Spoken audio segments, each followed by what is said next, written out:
Со 77 гласа за, народните избраници ја изгласа интерпелацијата за членот на Судскиот совет Весна Дамева. По дебата од речиси 2,5 часа, претениците, односно 77 претеници, крена рака за, притиснаа зелено светло Весна Дамева и изгласаа недоверба на Весна Дамева. На ова предходеше дебата во која владеачкото мнозинство, предводено од ВМРО ДПМН, ги образложи аргументите зошто бара разрешување на 5 члена во Судскиот совет кои се избрани токму тука во собранието. Според нив не само Весна Дамева, туку и останатите 4 членови на Судскиот совет, Тања Чачарова Илиевска, Павлина Црвенковска, Селима Деми и Милјази Мустафа придонале за нарушување на довербата во правосудниот систем и да биде на историско најниско ниво од само 2%, како и биле дел од најголемите скандали на кои што јавноста беше сведок изминативе години. Според заклучокот кој што го донесоа народните избраници, собранието констатира дека наводите во интерпелацијата за работењето на членот на Судскиот совет Весна Дамева, која што била избрана во собранието, таа имала значителен придонес во загрозувањето на независноста, професионалноста и угледот на судството и судиите и придонела за падот на довербата на граѓаните во судството. Дамева ја занемарила и не ја извршувала својата функција во работата на Судскиот совет, констатира народните избраници.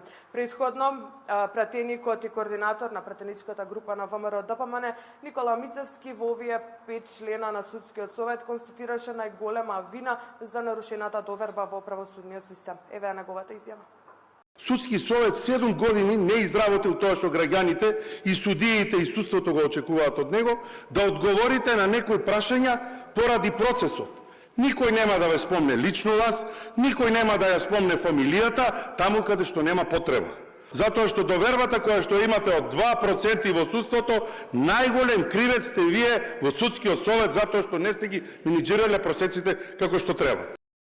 За Весна Дамева интерпелацијата поднесена за неа во собранието е преседан и како што вели таа придонела во унапредувањето на состојбите во правосудниот систем, особено додека била председател на ова невисоко судско тело.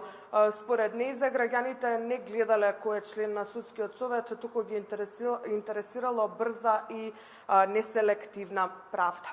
Откако ги образложи своите аргументи пред народните избраници, таа замина назад на седница во Судскиот совет. Еве дел од нејзиното праќање.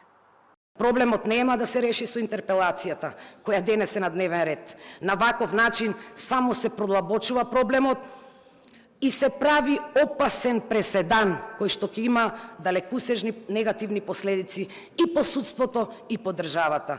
Во овој сензитивен период, нашата држава не го заслужува тоа, а најмалку го заслужуваат граѓаните.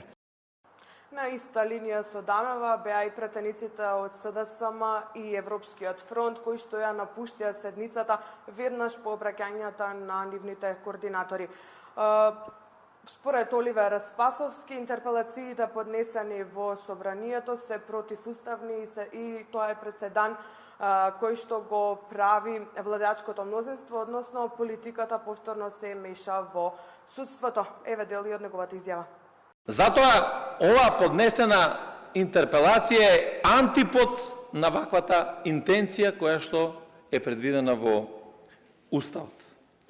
Со оглед на тоа дека ова интерпелација, односно овие интерпелации за 5 членови на Судскиот совет се исклучиво по форма исти и по содржина. Таму се покажува дека ниту еден од членовите во Судскиот совет нема конкретна одговорност во однос на тоа што сакаме денеска да го дебатираме или да го прикажеме. По изгласената интерпелација за Весна Дамева, во моментов народните избраници расправаат за интерпелацијата за членот на Судскиот совет Павлина Црвенковска. Изгласаната интерпелација од страна на народните избраници не значи разрешување на членот на Судскиот совет, доколку самите не го сторат тоа, практично само ќе им биде изгласана недоверба од страна на претениците. До сега, според одговорите писмено кои што ги доставија до собранието, ниту еден од 5 членови на Судскиот совет не чувствуваат ниту морална, ниту професионална одговорност да си поднесат оставка, но останува да видиме дали некој од нив ќе се реши на ваков чекор. Коле, повели доколку имаш прашање.